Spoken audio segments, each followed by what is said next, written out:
बात हुई है, पहले वहाँ से गए टूट के ना आगे तक के लिए सीवर डलेगा छठ पूजा के बाद, उसके बाद रोड पड़ेगा। अब इस काम को रुकवा दीजिए आप और बैरियर हटवा दीजिए।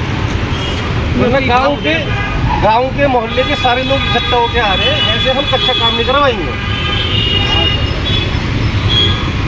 ठीक है ना, पहले यहाँ पे काम लगाओ पड़ा है, टेंडर हुआ पड़ा है, इसका टेंडर जो भी हुआ कट का ही हो रहा है, बस ये कट पेज भरेंगे। मैं आपसे क्या कह रहा हूँ, छठ पूजा के बाद वहाँ से मेरी बात सुनो, हाँ। आप तुड़वा लेना, खुदवा लेना। मैं कह रहा हूँ ये पेज भरेंगे, ये वो पेज भरेंगे। मैं कह रहा हूँ कोई पेज नहीं भरना, हमें इसे तुड़वा के पहले सीवर डलेगा। आप डलवा लो, सीवर डलने के बाद सुनिए मेरी बात साहब, सीवर डलने के बाद उसके बाद रोड पड़ेगी। आप एमएलए हेड का बनवा लेना, हमारा काम निकल जाए, कोई भी इंतजार करेगा। भाई साहब अभी आप इसे रुकवा दो और बैरियर हटवा दो। हेलो, अस्सलाम वालेकुम। सभी साथी जो है यहाँ पे पहुँचे तिकोना पार्क पे। यहाँ पे एमसीडी ताजियादानी जो है, जो काम हम करना चाह रहे हैं, पक्का काम सीवर के साथ, जो सीवर डलेगा यहाँ पे फाउंटेन से लेके और उतना हेड तक, उसके बाद रोड पड़ेगी। तो ये लोग इसमें ज़रा सा टुकड़ा बना के ये इस हमारे काम को ख़राब कर रहे हैं। तमाम लोग यहाँ पहुँचिए विधानसभा के। हमारे जेई को धमका दिया, हमारा जेई डर के मारे भाग गया, लोगों को डराने के हम तुझे देख लेंगे, तुझे पता नहीं है हमारे ऊपर कितने मुकदमे चल रहे हैं, हमारे ऊपर कितने केस चल रहे हैं।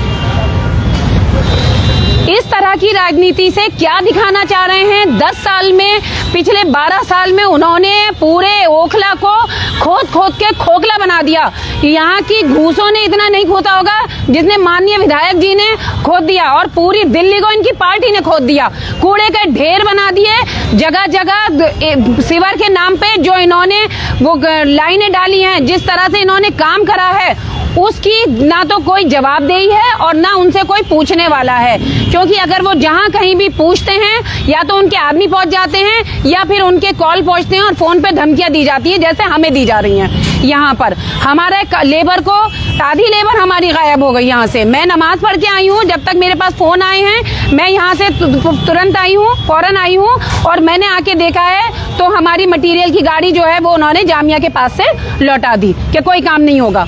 बताइए, इस तरह से, मतलब इस तरह के, मैं सड़क बनवा रही हूँ, ना तो मैं यहाँ रहती हूँ, ना मैं यहाँ से गुजरती हूँ, ना क्या नाम है लोग गुजरते हैं, लोगों की सहूलियत के लिए सड़क बनवा रही हूँ, और यहाँ पर वो इस तरह से काम कर रहे हैं। इधर वाले, उनके सब जितने मिलने वाले रहते हैं, वो सब लोग आकर मुझे धमका रहे हैं, मैडम आप सड़क किससे पूछ के बना रही हैं? बताइए, मुझे यहाँ की परमिशन जो है, मेरी कोई अथॉरिटी नहीं है, मुझे माननीय विधायक जी से परमिशन लिखवानी थी, तब उसके बाद वो कोई भी सड़क खोद दें, कोई भी गली खोद दें। हमारे जहाँ के टेंडर हुए हुए होते हैं, हम जहाँ का एस्टीमेट लगाते हैं, वो हर गली को खराब कर देते हैं, बना देते हैं, तोड़ देते हैं। यहाँ तक कि वो इतनी घटिया राजनीति पे आ गए हैं कि जहाँ पर माननीय निगम पार्षद का बोर्ड लगा होता है, वो सड़क की रिपेयरिंग के नाम पर वो बोर्ड तक हटवा रहे हैं।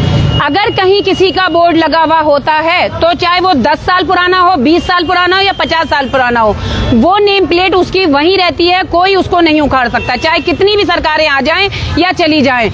महबूब नगर का जो जाकिर नगर की पीछे 1 नंबर की गली बनी है, वहां पर जाके देखा, वहां पर शुएब दानिश साहब के नाम का बोर्ड लगा था जब वो निगम पार्षद थे, और उन्होंने वो बोर्ड वहां पर हटवा दिया कि ये बोर्ड यहाँ नहीं लगेगा।